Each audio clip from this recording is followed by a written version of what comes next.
មកដឹងពីចំណុចកន្លឹះខ្លះៗដើម្បីការពារខ្លួនពេលមានអគ្គិភ័យកើតឡើងក្នុងផ្ទះល្វែង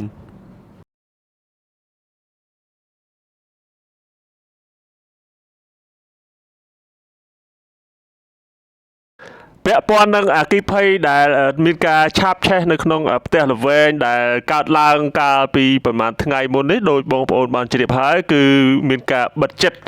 ហើយក្នុងនោះក៏បណ្ដាលឲ្យមានអ្នកស្លាប់និងរងរបួសនៅក្នុងហេតុការណ៍អគ្គិភ័យនៅខណ្ឌរិស័យកែវនោះផងដែរ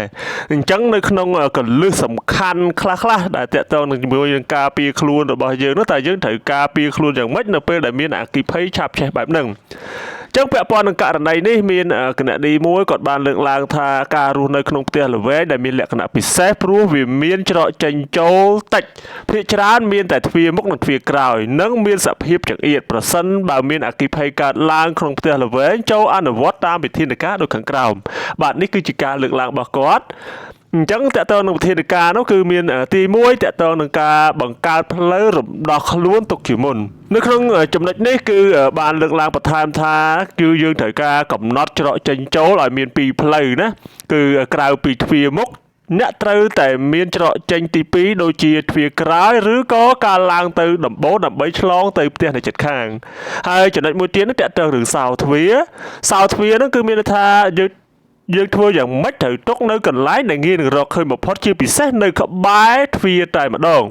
ដើម្បីនៅពេលដែលមានហេតុការណ៍កើតឡើងឬក៏មានផ្សែងខ្លាំងអីយើងងាយស្រួលនឹងរកសោបានលឿនហើយចំណុចមួយទៀតនោះគឺកុំដាក់អីវ៉ាន់ពាំងផ្លូវដូចជាម៉ូតូកង់អីជាដើមអញ្ចឹងវាធ្វើឲ្យយើងពិបាករត់នៅពេលដែលមានអាសន្នហើយនៅក្នុងករណីនោះចំណុចទី2គាត់បានលើកឡើងថាបច្ចេកទេសរំដោះខ្លួនពេលដែលមានផ្សែងខ្លាំងអញ្ចឹងធម្មតានៅពេលដែលមានអគ្គិភ័យឆាបឆេះគឺប្រកាសណាស់នឹងមានផ្សែងខ្លាំងអញ្ចឹងនៅពេលនោះតើយើងត្រូវធ្វើម៉េចដំបូងគឺយើងត្រូវតែបន្ទាបខ្លួនទៅនឹងដី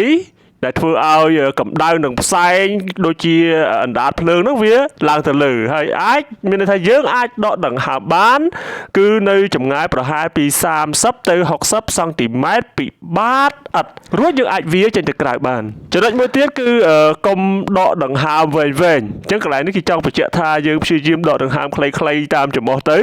ហើយនឹងប្រើក្រណាត់សាមដើម្បីខ្ទប់មាត់ជានិច្ចនៅក្នុងគណនីដដែលបានបន្តទៀតថាចំពោះចំណុចទី3នោះការគ្រប់គ្រងស្ថានភាពតាមជាន់បើសិនជាយើងនៅជាន់លើករណីដែលយើងនៅជាន់លើហើយមានភ្លើងឆេះនៅចដាលដែលយើងរត់ចេញមិនរួចយើងអាចរត់ទៅកន្លែងរានហាលឬក៏ក្បែរបង្អួចឬក៏អាចបិទទ្វារបង្អួចឲ្យជិតដោយយកខ្នើយឬក៏ភួយញាត់តាមប្រហោងឲ្យជិតដើម្បីការពារកុំឲ្យមានផ្សែងចូលក្នុងបន្ទប់ហើយចំណុចដែលសំខាន់នោះគឺកុំលោតពីជាន់ខ្ពស់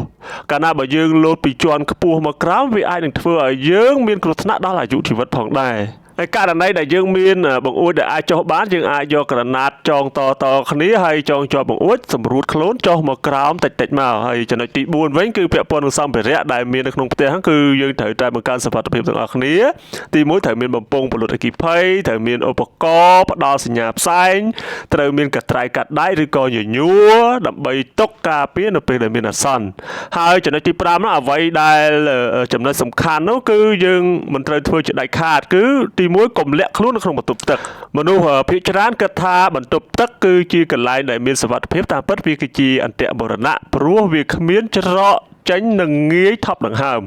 ចំណុចទី2គឺកុំត្រឡប់មកយកទ្រព្យសម្បត្តិដូចជាមាសប្រាក់និងម៉ូតូគឺมันអាចដូរនឹងជីវិតបានឡើយបាទបងប្អូនទាំងអស់គ្នាដូចអ្វីដែលបានរៀបរាប់ខាងលើហ្នឹងក្នុងករណីបើមានអគ្គិភ័យឆាបឆេះនៅក្នុងផ្ទះល្វែងដែលមានផ្លូវទៅចង្អៀតមានលក្ខណៈពិសេសដែលពិបាកចេញហ្នឹងគឺបងប្អូនអាចធ្វើតាមការណែនាំខាងលើនេះបានចំពោះបងប្អូនដែលពេញចិត្តវីដេអូនេះអាចធ្វើការចុច Subscribe ក៏ដូចជាចុច Follow